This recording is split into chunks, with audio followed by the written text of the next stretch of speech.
Assalamu alaikum everyone. I hope you all are fine. Here we are, with our new topic, the Mamluk Sultanate, Episode 1. But before moving forward, don't forget to subscribe to our channel, and don't leave unless you like, share, and comment. So let's start with an intro. The Mamluk Sultanate, also known as Mamluk Egypt or the Mamluk Empire, ruled Egypt, the Levant, and Western Arabia from the mid-13th to early 16th centuries.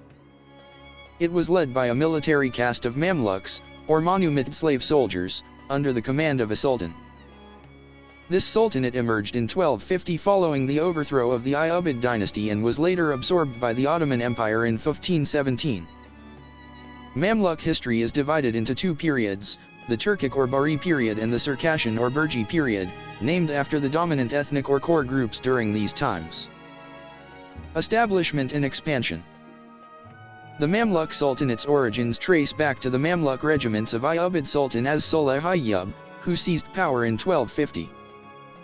Under leaders like Sultan Qutuz and Baybars, they halted Mongol expansion in 1260 and later gained control over the Ayyubid Syrian territories. By the late 13th century, sultans like Baybars, Qala'an, and al-Ashraf Khalil expanded their domain, conquering Crusader states, Makuria, Cyrenaica, the Hejaz, and southern Anatolia. During al-Nasir Muhammad's rule, the empire enjoyed stability before entering a period of internal strife. Barkuk and financial challenges. Emir Barkuk overthrew the Sultan in 1390, marking the beginning of Burji's rule. However, Mamluk's authority weakened due to foreign invasions, tribal rebellions, and natural disasters, leading to financial difficulties. Sultan Bars Bey made efforts to replenish the treasury, including monopolizing European trade and implementing tax expeditions in the countryside. Name and terminology. The term, Mamluk Sultanate, is a modern historiographical term. Arabic sources during the Bari Mamluk period referred to it as the State of the Turks or State of Turkey. During the Burji rule, it was known as the State of the Circassians, with variants emphasizing the Circassians' Turkic-speaking nature. The Mamluks, trained slave soldiers. Mamluks were a distinct class of owned slaves in contrast to household slaves. They received rigorous training in martial arts, court etiquette, and Islamic sciences before being freed. Despite their freedom, loyalty to their master and service to his household were expected. Mamluks had a historical presence in Syria and Egypt since the 9th century, eventually rising to governing dynasties during the Tulunid and Ikhshidid periods. Under Ayyubid rule in the late 12th and early 13th centuries, Mamluk regiments played a vital role in Egypt's military, starting with Sultan Saladin. These regiments were composed mainly of Kipchak Turks from Central Asia, who converted to Sunni Islam and learned Arabic. Mamluks had a strong bond with their masters, often referring to them as fathers, and were treated more like kin than slaves. Sultan as-Salih acquired around 1,000 Mamluks from various regions, forming the Salihiyya group during his rule.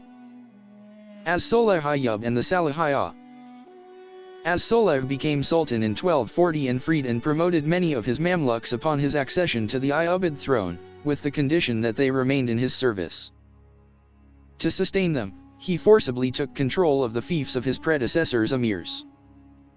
As-Salih aimed to establish a loyal paramilitary force in Egypt, which led contemporaries to view the state as Salihiridan, despite his close relationship with them. Tensions arose between as-Salih and the Salihiyya, resulting in some of them being imprisoned or exiled during his reign. While some historians argue that the Salihiyya remained loyal to as-Salih, others believe they gained significant autonomy within the state, causing occasional disagreements. Tensions reached a peak when as-Salih ordered the assassination of his brother, Abu Bakr al-Adil, in 1249. This controversial act was rejected by many Salihiyya, although ultimately, 4 of them agreed to carry it out. Tensions and the Seventh Crusade. In 1249, during the Seventh Crusade, tensions between as-Salih and his Mamluks flared up. As-Salih believed that Damietta should not have been abandoned by the Crusaders. He even threatened punitive action against the garrison that had retreated from Damietta. This led to a mutiny by the garrison in al-Mansurah, which included many Salihi Mamluks. The crisis was resolved with the intervention of the military commander, Fakhr ad-Din ibn Sheikh al-Shayuk. Succession in Turan Shah. As the Crusaders advanced, as-Salih Ayyub passed away, and his son al-Muazzam Turan Shah succeeded him. Initially, the Salihiyah welcomed Turan Shah's rule, but he aimed to reduce their influence by promoting his Kurdish supporters from Upper Mesopotamia and the Levant. Before his arrival, the Salihiyah's junior regiment, the Barayya, defeated the Crusaders at the Battle of al-Mansurah. Turan Shah took charge and led the Egyptian army to victory, effectively ending the Seventh Crusade by capturing King Louis IX and other nobles. Turan Shah's assassination and succession. Turan Shah's actions to favor his supporters, known as the Muazzamiyat, at the expense of the Salihiyah, led to his assassination by disgruntled Salihi officers. Despite this, the Salihiyah carefully framed the assassination as an act against a deviant member of the Muslim community, not an assault on Ayyubid legitimacy. An electoral college dominated by the Salihiyah chose Shajar ad-Durr, as-Salih's widow, as Turan Shah's successor. Shajar ad-Durr's reign and Salihiyah dominance.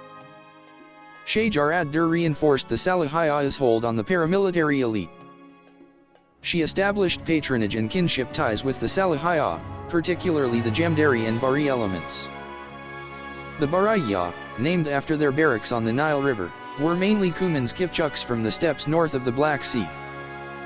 When Salihi Mamluk and Atabeg al-Askar, Aibak, attempted to claim the Sultanate, he was prevented from monopolizing power by the army and the Barayya and Jamdariya, who insisted that only an Ayyubid could hold sultanic authority.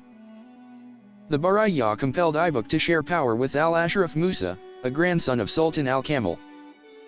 So, that's all for today. See you in the next episode. Allah Hafiz.